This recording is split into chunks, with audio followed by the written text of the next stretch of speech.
Germany is heavily reliant on Russian gas imports and close to signing off on the completed Nord Stream 2 gas pipeline, which runs directly from Russia to Germany. It gives Russia even more clout over Europe's energy supply, and it was first opposed by Donald Trump. Germany's Green Foreign Minister doesn't like the pipeline either and was keen to emphasize that the project could be halted if Russian escalation continued. The trouble is that the pipeline divides the new German government. The new German Chancellor, Olaf Scholz, a Social Democrat, believes that scrapping it would aggravate Moscow and harm German industry. By the way, one of his predecessors, Chancellor Gerhard Schröder, left office to take up a retirement job as Germany's lead lobbyist on the pipeline project. He also happens to be a very close buddy of Vladimir Putin. There are fissures within the German government on how to deal with Russia, just as there are divisions within the EU and between Europe and the US. The French in particular were vexed by the fact that neither the EU nor Ukraine were invited to last week's talks in Geneva between Russia and the US about Ukraine. Yesterday, President Macron used a speech at the European Parliament to call for the EU to initiate its own talks with Moscow over Ukraine, seemingly undermining Washington's efforts.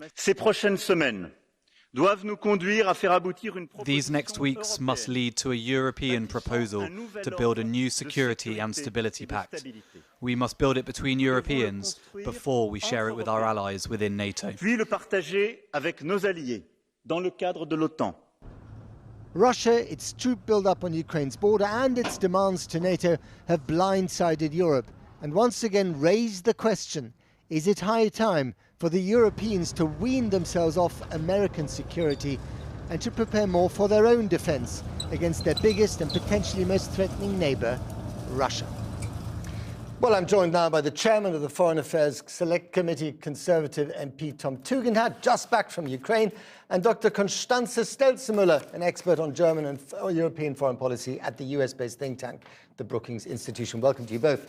Let me start with you, Constanze. It's a bit of a mess, isn't it, the Western response to Russia? I mean, starting with President Biden's gaffe in the press conference, then the divisions within Europe, Macron going his own way. It's a mess. You know, I think one shouldn't overstate it. I think the light that's been seen in responses this week has also been a result of the stress and the anticipation that Russian actions might be imminent. I wouldn't put too much weight on that. I thought the American president's gaffe was just that, a gaffe that can happen. I thought that both Annalena Baerbock, the German foreign minister, and Olaf Scholz on Tuesday, both of them, Scholz was meeting with Stoltenberg, were very clear in their responses. Scholz explicitly said that in case of Russian aggression, everything was on the table. That was read correctly, I think, as including Nord Stream 2. And he appealed to the Russians to de-escalate. So there was none of the both sidings that sometimes you get in Germany on the right and left-wing fringes. Okay. The French president's speech I thought was unfortunate, but that is what it is. I think that is what we've known he believes. And how worried should we be about divisions within the German coalition government regarding Russia? That's not what you should be worried about. I think actually that Scholz and the Greens and the Liberals are fairly in agreement on this. It's the hard right in Germany and some people on the left wing, including senior people, on the left wing of the Social Democratic Party who are in disagreement. That's different from a coalition agreement. Mm-hmm. And just on one word, should the Nord Stream 2 project go ahead? Yes or no? What do you think? Well, I mean, I'm on record as having been a critic for this for quite a long time. Right. But let me just make something clear here. The German government, I believe, is being so circumspect about this because if they stop it without an overt act of Russian provocation, overt military aggression, this will be an act of eminent domain, and German courts take something like that very seriously, and they would make themselves liable for lawsuits in the billions of euros. That is exactly what happened after Fukushima. The German energy companies sued the German government, and I'm guessing that that's what they want to avoid. Tom Tugendhat, you've just come back from Ukraine. Britain has actually sent quite a few anti-tank weapons to Ukraine, you know, just in the last few days, actually. We're committed there, as it were. Are we getting this right, or are we being too hawkish about it? No, I think we're getting this right. And it was very striking that when I spoke to government ministers and senior government officials and military, they all said the same thing, which was that Britain is their first, second and third ally, most important ally in this. And I think that's important because when we look at the future, we need to look at a future of Europe that respects borders, that guarantees the freedom of people, of countries to associate with who they like. And what we're doing is we're defending a country here that is trying to determine its own future, as all countries should be able to do. But would we fight for Ukraine? I mean, the Americans won't, would we? Well, what we're doing is we're making sure that the Ukrainians can fight for themselves, which is, I think, the most important thing. Look, having served in other people's countries and alongside other people's armies, I can honestly tell you that nobody can do it better than the people themselves. And if Russia thinks this is going to be easy, it's certainly true that the thunder punch, as it were, of armor going through a border may be easy. That's true.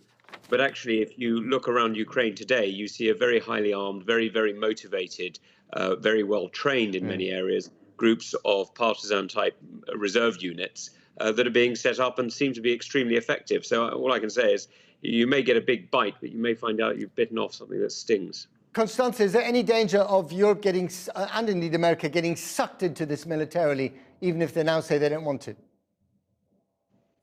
And the short answer is definitely yes. But it depends on what the Russians do. If there is a Russian military incursion that leads to large-scale depredations against not just Ukrainian armed forces, but also Ukrainian civil societies, expect, just as in the Yugoslav wars 25 years ago, very loud discussions in Europe and in America about humanitarian convoys, about military protection for refugee movements, about air support for the protection of humanitarian convoys and so on. That is exactly how it happened in the Yugoslav wars. And one could imagine Putin eyeing that playbook and looking at a repeat. Okay. That said, I do want to say that we don't know yet what's going to happen, and what the Kremlin playbook, or the demands that the Kremlin has laid out, are such that they're untenable for the entire alliance.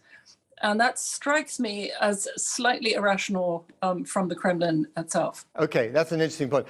Tom Tugendhat, closer to home, Boris Johnson, been in the news a little bit lately. At some stage, the Tory party has to resolve who actually runs this country.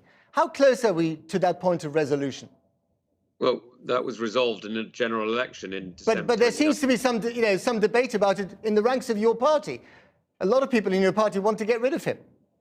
Well, there is, well, it's not really very much of a secret, but I came on here to talk about something that I think is rather more immediate and rather more pressing, which is the fact that a border is likely to be changed in Europe for the first time by war since 1945, with the exception of the annexation of Crimea, both times by Russia. I think we really need to think very hard about the future and how we govern this country. Of course I do, but that's at the moment a rather secondary issue to whether or not we're going to be plunged into conflict in Europe again. So are you saying whatever Sue Gray reports comes up with, there should be no change at the top of government here because there are other issues that are more important?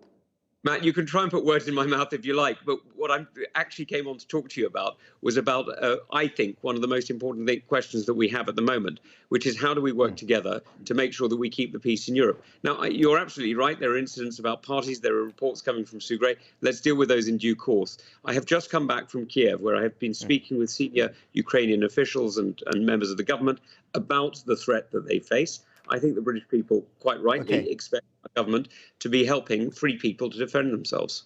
Okay, in one line then, back on Ukraine, do you think, from what you know, from what you've seen, that there will be war with Ukraine, over Ukraine?